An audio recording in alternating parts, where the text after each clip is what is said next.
আজকে কি হচ্ছে জানিস, আজকে আমি গেছিলাম বিদ্যুৎ অফিসত, কারেন্ট যে থাকে না সেটার কমপ্লেন করার জন্য। যাই দেখি বিদ্যুৎ অফিসতই কারেন্ট নাই। সরকারটা অযোগ্য সরকার।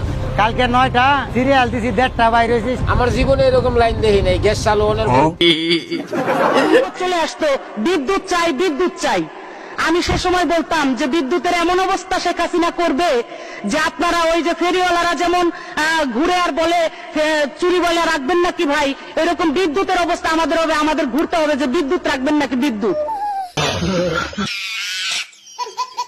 তবু আমরা কাস্টমার খুঁজে পাবো না, গ্রাহক খুঁজে পাবো না।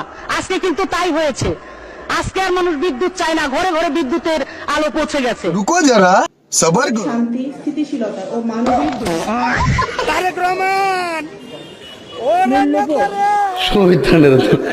বাংলাদেশে প্রচুর গ্যাস আছে, আমরা ইনশাআল্লাহ সেই গ্যাসের খনি আবিষ্কার করব এবং সেই গ্যাস বের করার মাধ্যমে আমরা মিল ফ্যাক্টরি ঘরে ঘরে গ্যাস ইনশাআল্লাহ পৌঁছাবো। দিন দিন গ্যাস সংকট তীব্র হচ্ছে। বিগত 2 মাস আমি কোনো গ্যাস পাইতেছি না। স্থবির হয়ে পড়ছে জনজীবন। সারাদিন গ্যাস নাই, রাত 12টার পরে গ্যাস আসে।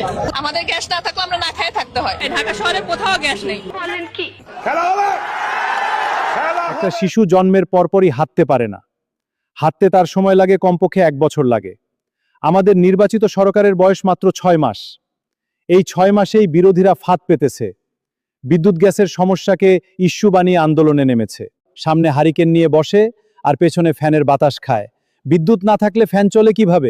বিদ্যুৎ মন্ত্রী ভালো উত্তর দিলে আপনি জান্নাতে যেতে পারবেন। বিশ্ব শান্তি, স্থিতিশীলতা ও মানবিক রাখবেন, উই হ্যাভ এ প্ল্যান। আমরা ফ্যামিলি কার চাই না, আমরা চাই গ্যাস আর বিদ্যুৎ। তারে এর লাগেই বানাইছিলাম ভালো শান্তির লাগা। হ্যাঁ আমাকে কো আমাকে সাজিয়ে দিতে রাস্তা করে। আমার বিল ম্যাক্সিমাম বিল হচ্ছে 147 টাকা আর আসে মনে করেন যে 2100 টাকা। উনি আমার কারেন্ট বিল দিছে 3 মাসের 12 মানে 36,000 করে। তাহলে আমার 1,05,000 টাকা।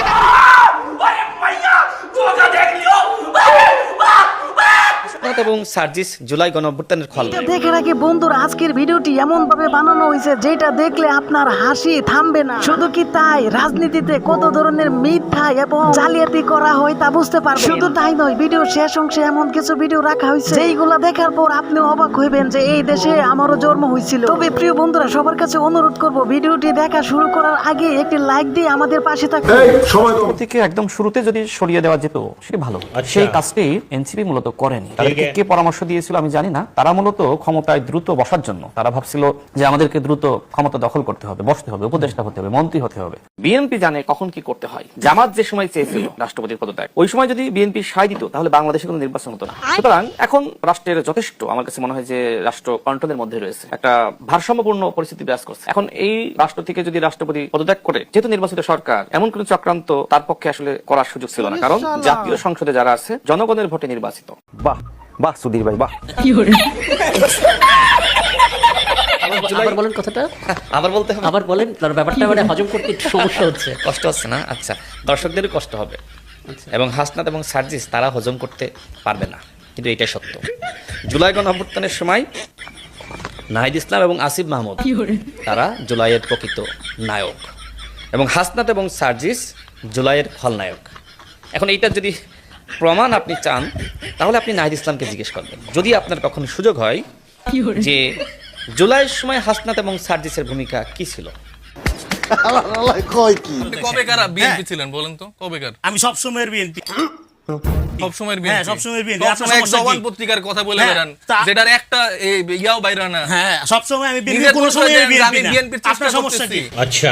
আচ্ছা, আমি বিএনপি, আপনার সমস্যা কি? আরে ভাই, আপনি সেটা প্রকাশ করেন না কেন? করতেছি তো প্রকাশ। সমস্যা বলেন কি যে আমি আপনার? বিএনপির হ্যাঁ, কর্মী, আমি চাই যে হচ্ছে যে বিএনপি আমাকে একটা পদ। ভালো করে দেখেন, হাতে হারিকেন ধরিয়ে দেন, প্রতিবাদ করছে গ্যাস দে, বিদ্যুৎ দে, বিদ্যুৎ দে, গ্যাস দে। হারিকেন সামনে নিয়ে বসে আছে আমার মা বোনেরা, আজকে এখানে হারিকেন নিয়ে।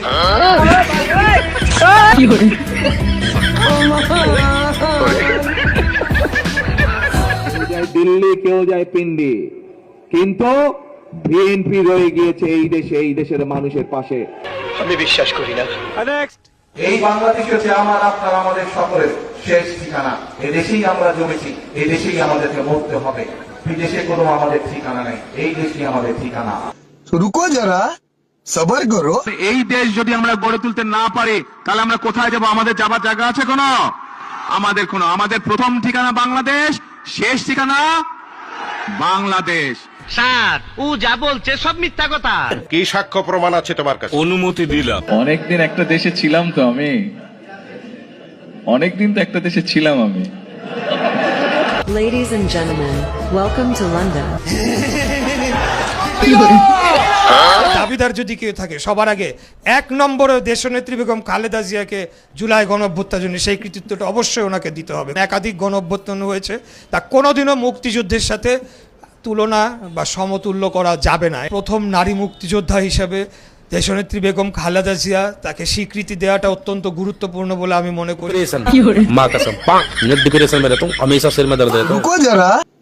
ক্ষমতায় তো থাকি, তারপরে দেখাবে কি হয় দেশ নিয়ে। এই দেশ দিয়ে আর কি দরকার? আমরা যতদিন পারি থাকি, লুটে পুটে খাই দেয়, আরাম করে থাকি, তারপরে দেশ নিয়ে আমাদের কোনো চিন্তা নেই। চেয়ারে বসেছি, আমাকে শক্ত করে ধরে রাখতে হয় না। ওই আছে কি ইন্ডিয়া একটা অ্যাড দেয় নাকি, ফেভিকল নাকি একটা আঠা, ফেভিকল লাগিয়ে বসে গেছি, কাজেই এখান থেকে আর উঠছি না। ইউনিভার্সাল কার্ড নামে একটি কার্ডের ভিতরেই আমরা সবকিছু নিয়ে আসবো। আমরা সিদ্ধান্ত গ্রহণ করেছি পর্যায়ক্রমিক ভাবে আমরা সবগুলো, সেটি কৃষক কার্ড হোক, সেটি ফ্যামিলি কার্ড হোক, সেটি প্রবাসী কার্ড হোক, সেটি ইমাম মুয়াজ্জিম সাহেবদেরকে যে সম্মানী দেওয়া হচ্ছে সেটির কার্ড হোক, সবকিছু আমরা ইউনিভার্সাল কার্ড নামে একটি কার্ডের ভিতরেই আমরা সবকিছু নিয়ে আসবো। আপনাদের নামে কথা আসছে বিকাশ, এই বিকাশ সেই এসব কথা আসছে। বিকাশের টাকা দিয়ে নাই, এগুলা বলেন না। সেই বিকাশের টাকা দিয়ে আপনারা কি করছেন? আপনাদের দলের নেতাকর্মীরা বলে, আপনাদের দলের নেতাকর্মীরা বলে। কোন ইতিহাস জানেন? আপনি জানেন? আপনি গণঅভ্যুত্থানে কোথায় ছিলেন? আপনি কোথায় ছিলেন? গণঅভ্যুত্থানের সময় কোথায় ছিলেন? খোঁজ নেন, টেলিভিশনের সাংবাদিক আপনি খোঁজ নেন আমার সম্পর্কে। আমি কোথায় ছিলাম মানে জানেন না? আপনি কোথায় ছিলেন? আপনার কাছে বলতে হবে নাকি? কোথায় ছিলেন আপনি? কোথায় ছিলেন? আপনাকে তো আমি দেখি না কখনো। দলে তার মাঠ পর্যায়ে দেখি না, শুধু বুদ্ধি। শুনেন, এই সব কি দেখনা পড় रहा। ইনি কারেন্ট আবিষ্কার করেছেন, মানে কারেন্টের জন্মদাতা। আর ইনি কারেন্ট মেরে ফেলেছেন, মানে কারেন্টের মৃত্যুদাতা। পার্থক্য কি? পার্থক্য হলো ইনি কারেন্ট আবিষ্কার করেছেন অর্থ কিংবা টাকা ইনকামের জন্য নয়, মানুষের ভালোবাসা ও সম্মান অর্জন করার জন্য। পেয়েছেন সম্মান, মানুষ তাকে বানিয়েছে হিরো। আর ইনি কারেন্ট মেরে ফেলেছেন কোনো সম্মান অর্জনের জন্য নয়, নিজেদের দলের রাঘব বোয়ালদের পেট ভরানোর জন্য এবং নিজের হাওয়া ভবন বানানোর টাকা ইনকামের জন্য। এবং মানুষ তাকে বানিয়েছে